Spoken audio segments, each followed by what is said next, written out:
Reading from the Srimad Bhagavatam, Canto 10, Chapter 1, The Advent of Lord Krishna, Text 20. Tatra gatva jaganatam deva devam rishakhavam pim purusham purusha-suktena upastate samahita.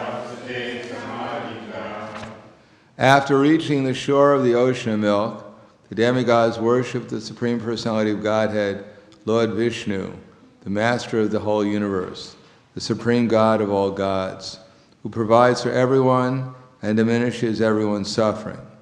With great attention, they worship Lord Vishnu, who lies on the ocean of milk, by reciting the Vedic mantras known as the Purusha-sukta.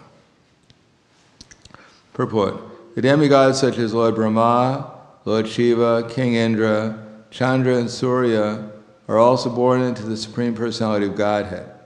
Aside from the demigods, even in human society, there are many influential personalities supervising various businesses or establishments. Lord Vishnu, however, is the God of gods, Parameshvara. He is Parama Purusha, the Supreme Being, Paramatma. As confirmed in the Brahma Samhita, Ishvara Parama Krishna Satchitananda Vigraha. Krishna, known as Govinda, is the supreme controller. He has an eternal, blissful spiritual body. No one is equal to or greater than the Supreme Personality of Godhead, and therefore he is described here by many words. Jagannath, Devadeva, Rishakapi, and Purusha. The supremacy of Lord Vishnu is also confirmed in Bhagavad Gita 10:11 in the statement by Arjuna, Param Brahma Param Dhamma Pavitram Paramam Bhavan Purusham Shasitam Divyam Adi Devam Ajam Vibhu. You are the Supreme Brahman, the ultimate, the supreme abode and purifier, the absolute truth and the eternal divine person. You are the primal God, transcendental and original, and you are the unborn and all-pervading beauty. Krishna is Adi Purusha, the original personality of Godhead. Govindam Adi Purusham Tamahang Bhajami.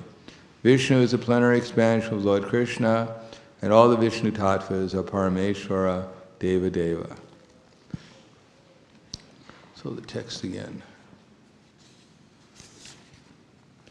Tatra gatva jaganatam deva devam vrishakapim purusham purusha-suktena upastate samahita.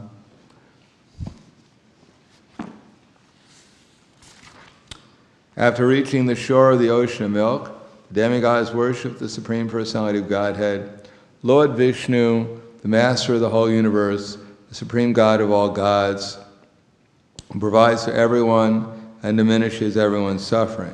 With great attention, they worship Lord Vishnu, who lies in the ocean of milk, reciting the Vedic mantras known as the Purusha-sukta. Namo Vishnu Padaya Krishna Prasthaya Bhutaya Srimate Bhaktivedanta Swami Namane Namaste Saraswati Deve Gauravani Bracharane Nirvishesha Srinivadi Paskatyade Satarne. Practically speaking, our entire philosophy is just meant to convince us that Krishna is the Supreme Personality of Godhead. And the entire illusion that people are under in the material world is all due to the fact that they don't know that Krishna is the Supreme Personality of Godhead. Therefore in Bhagavad Gita, Krishna says, Yomam evam asamudo janati purushottama sasarvavit bhajante mam sara bhavena bharata. That anyone who knows me as the Supreme Personality of Godhead is said to be the knower of everything. And therefore he engages himself in unalloyed devotional service. Iti guyatamam shastram idam yuktva mayanaga etam bhutva bunivatsyat krita kritas shabarata. That this is the most confidential part of all the Vedic knowledge, that anyone who knows this becomes wise, and his endeavors will know perfection. Janma karma chame divyam evam yo veti tattvataha tyaksvadeham punarjanma naiti mam eti sarjana. That one who knows in truth about my appearance and activities does not take birth again in the material world, but attains to my transcendental abode. We're trying to realize Krishna in truth. The truth means that not only theoretically to understand that Krishna is God, but to experience Krishna directly. As Arjuna was talking to Krishna on the battlefield of Kurukshetra and seeing Krishna directly, so we're also trying to come to the platform where we can have direct contact with Krishna, even if we see him only in the feelings of intense separation, but that's not different from seeing him directly. So to come to that platform, Krishna says, if we want to know Krishna in truth, just like this word tat, tattva. Tat means if you add an H to the tat, you get that. So that means something that you can perceive directly, that you can actually point out that object over there. And tattva means, tva means a collection of things that fit into a category. So some category that can be directly perceived or pointed out is called the tattva. So to know Krishna tattva, then Krishna says, Bhakti mam abhijananti yavan yaschasmi tattvataha tato mam tattvato gyatva vishate tad anantaram.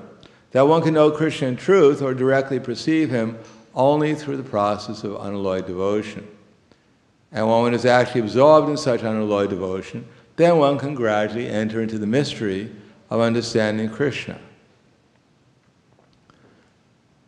The problem with conditioned life is that not only our experience is quite limited, but even our expectations are also limited. They're limited by our experience.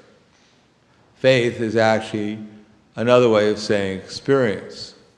We can't have real faith in something we haven't experienced. We may experience Krishna for some extent, but it's beyond our comprehension to understand exactly who Krishna is. Just like Krishna, it is said, Aishvaryasya, Samagrasya, Viryasya, Yashashastriyaha, Jnana Vairagyas Chaiva, Shanam Bhagavatam.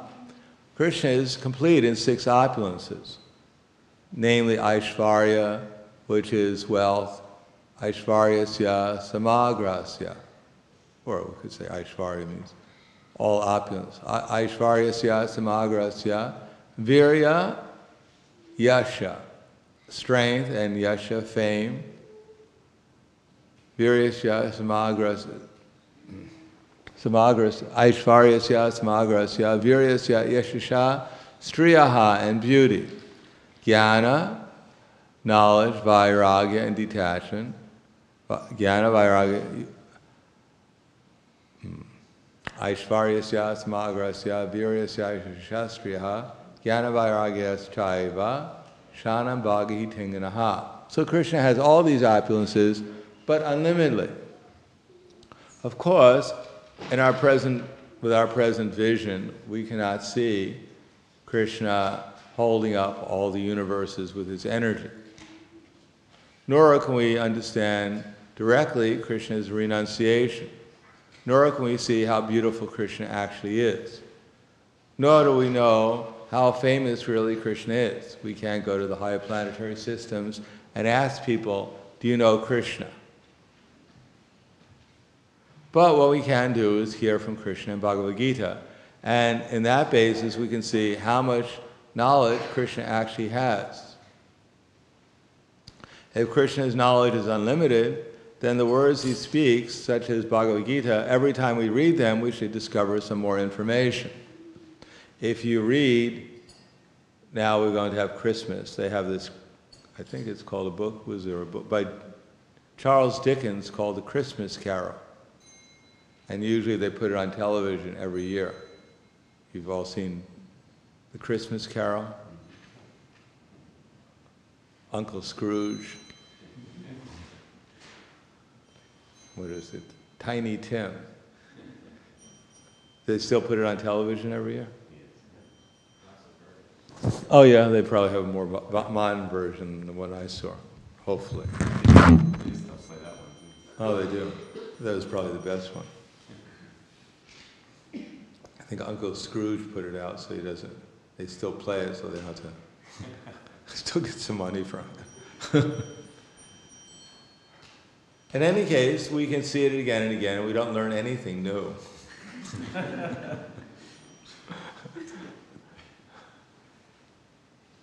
Because it's mundane, although its message is probably much more pious than most of the other things we watch on television. But still, basically, it's the same thing. On the other hand, if we read Bhagavad Gita, then something new can be discovered every time we read it, because Krishna's knowledge is unlimited. And according to Bhagavad Gita, for instance, Krishna says that he's in everyone's heart. Now, we may wonder, someone's saying he's in everyone's heart, just like there are so many devotees here in this room.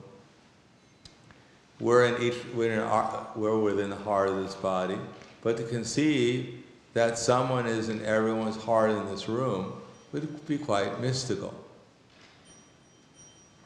If we could remember everyone's name, for instance, in this room, it would be pretty good memory. Does anyone here know everyone's name in this room? See, here we are, we're all living together in the same community, more or less, and we don't even know everyone's name. What to speak of, we asked, what was our name in our last lifetime? Everyone's name in their last life, in just this tiny little room we're in Dallas. It'd be quite, after a while, we'd be quite amazed if anyone could actually remember everyone's name in Dallas, for instance. What about everyone's name for the last 20 lifetimes in Dallas? 100 lifetimes, 1,000,000 lifetimes.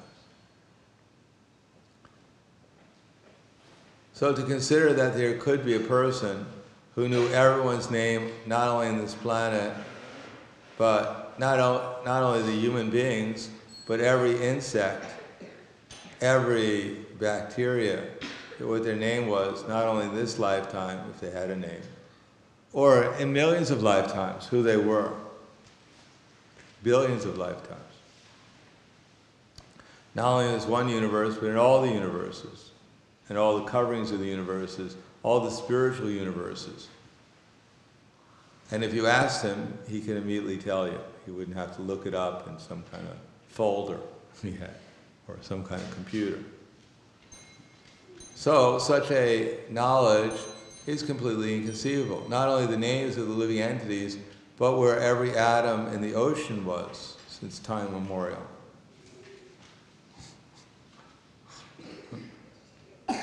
And we see here, he's on the altar. He doesn't seem like he's very much perturbed by all this. He doesn't look very confused. Trying to remember all these things. Going over every day everyone's name so he doesn't forget. See Kalachandji with little cards on the altar. Study cards. So this is inconceivable. And even we thought that someone was so intelligent, he had so much knowledge, but to conceive that someone could actually be infinitely beautiful. Because after all, I mean, how many ways can you put a nose that it becomes infinitely beautiful? Where would you put the nose? It becomes infinitely beautiful. So these things are all inconceivable to us. We may think, well, I've understood this, but actually what can we really understand about Krishna? Even Lord Brahma, after all the cowherd boys and the calves, they all turned into Brahma, they all turned into Vishnu forms with unlimited opulence, with all limited beauty and strength and fame and knowledge and renunciation.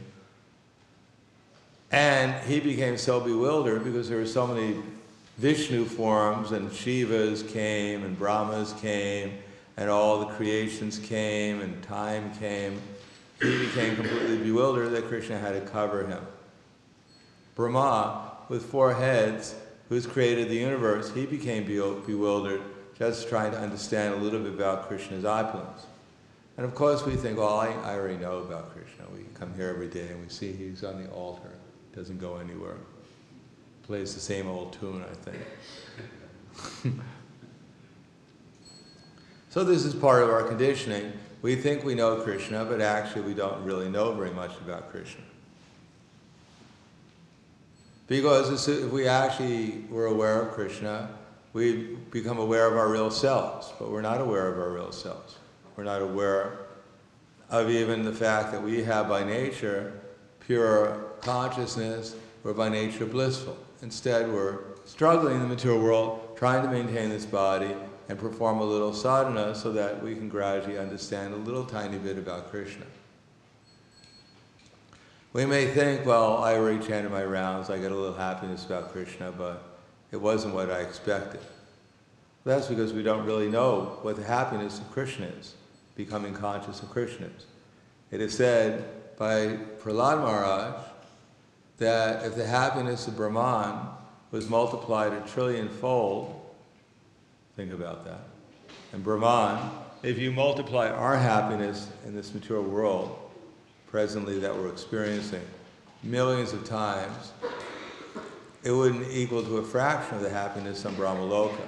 And Brahmaloka is only a fraction of the happiness in Brahman. But if you multiply the happiness of Brahman 1 trillion-fold, for those who are, it wouldn't equal to an atomic fraction of 1 atom in the ocean of devotional service. So we can spend the rest of the class meditating on that. And we think we already know everything about Krishna. We already know how much happiness there is in chanting the holy name. We all have it figured out, because after all, we read the Bhagavad Gita at least a couple of times.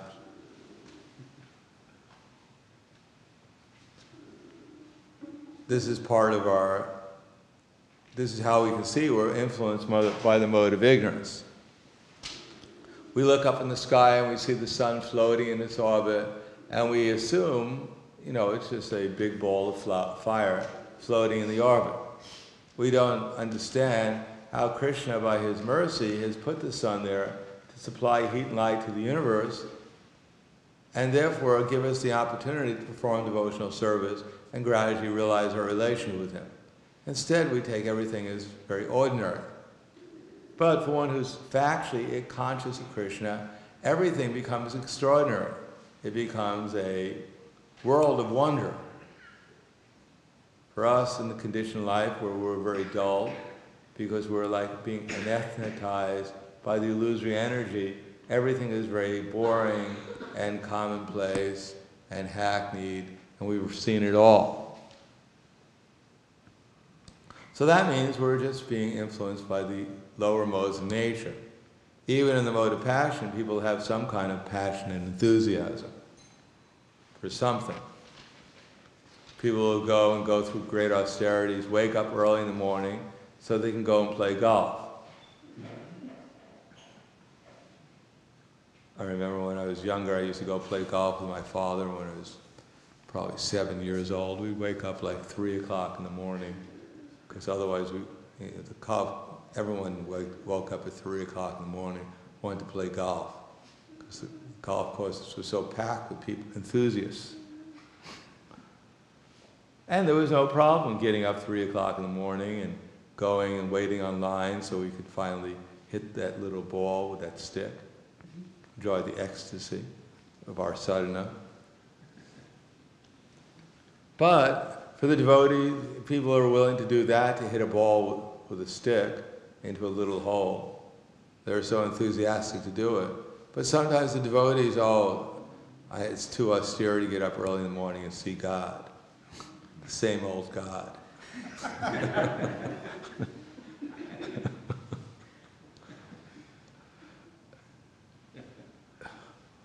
To go back to Godhead and enjoy eternal blissful life, it's too difficult. Get up early in the morning. To hit a ball into a hole with a stick, oh, that's wonderful.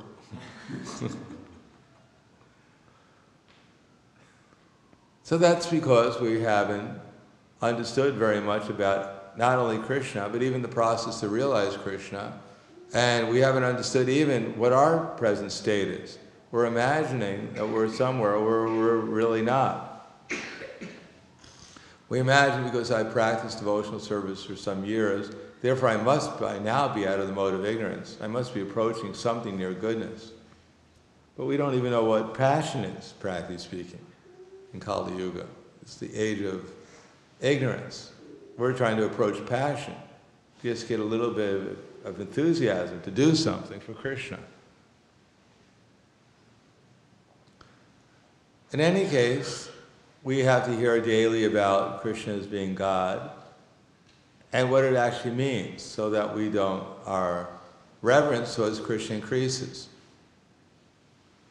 We're not trying to develop automatically spontaneous love, so we open the doors and we rush onto the altar and embrace Krishna. My darling.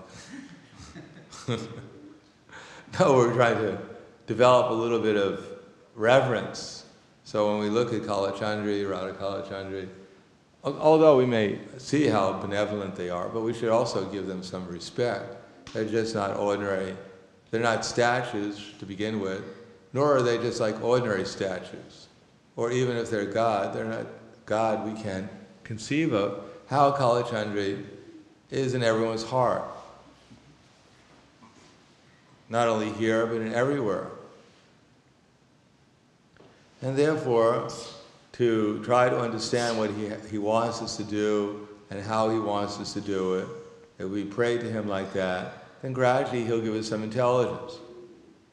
If we think we already know exactly what he wants us to do, we don't really need his help, because I already read his book, Bhagavad Gita, so I know everything about him. I know everything he wants me to do, always. Just like sometimes we find the devotees. We ask them, do you chant Hare Krishna on beats? They go, no, I'm chanting all the time.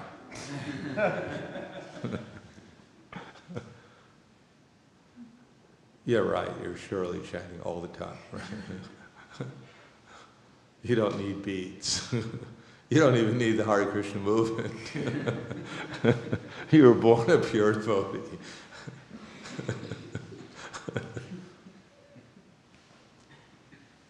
No, most of the time we're deluded. We have no idea how we're conditioned by the material nature.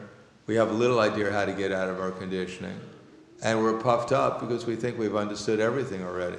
And we don't need anyone's help. Someone sits and gives class, we think, well, why should I bother listening? I already know, even before he opens his mouth, I know everything he's going to say. It's going to be about Krishna, right? He's God. I heard that one before.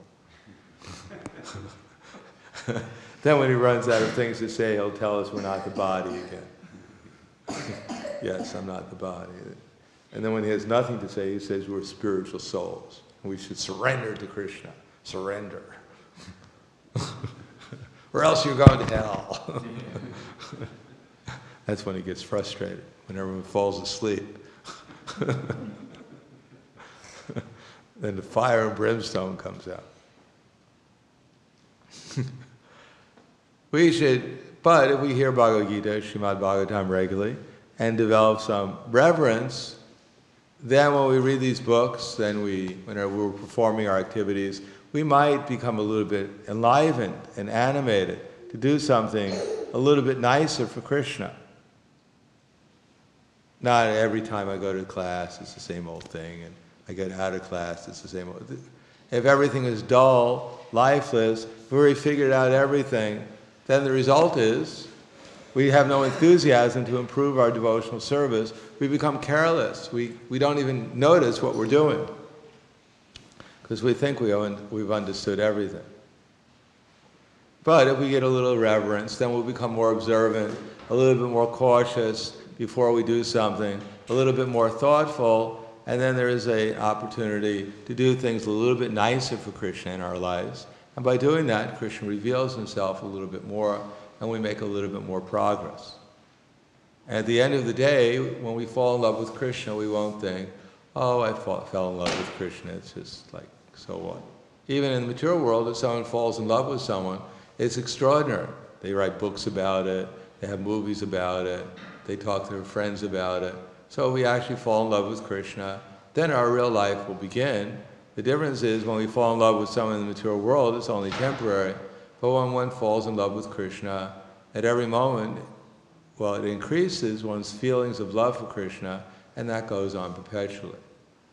But now, because we're not aware of Krishna, nor do we have very much love with him, for him, at least we have to use our intelligence and try to apply that so we come closer to the platform of becoming conscious of Krishna and developing love for him. So I'll stop there. Thank you. Any questions? Yes. When you were saying about how Uncle Scrooge's repentance was pretty much the same thing as pious activities, or impious and pious and impious, or... I was just saying that the whole movie is more or less the same thing. You can see it again and again and again. You won't learn anything else. Well, they remind me of the society they have that's putting out a slogan now that people can become...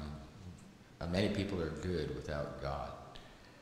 So I was wondering, can you have good without separate from God? Can it be good? Something can be just good in itself. Good for what? What are people good for? What does it mean they're good without God?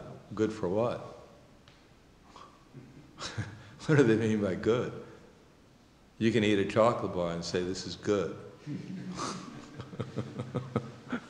It's good for what? It's good for your sense gratification. It's not good for anything else. So they don't know what the meaning of good is. So they say good without God, but they don't know what good is. They don't know what God is. They don't know anything. Anything else? Thank you very much. Grantaraj Srimad Bhagavatam ki jai. Srila Prabhupada ki jai. Gaur Premanande.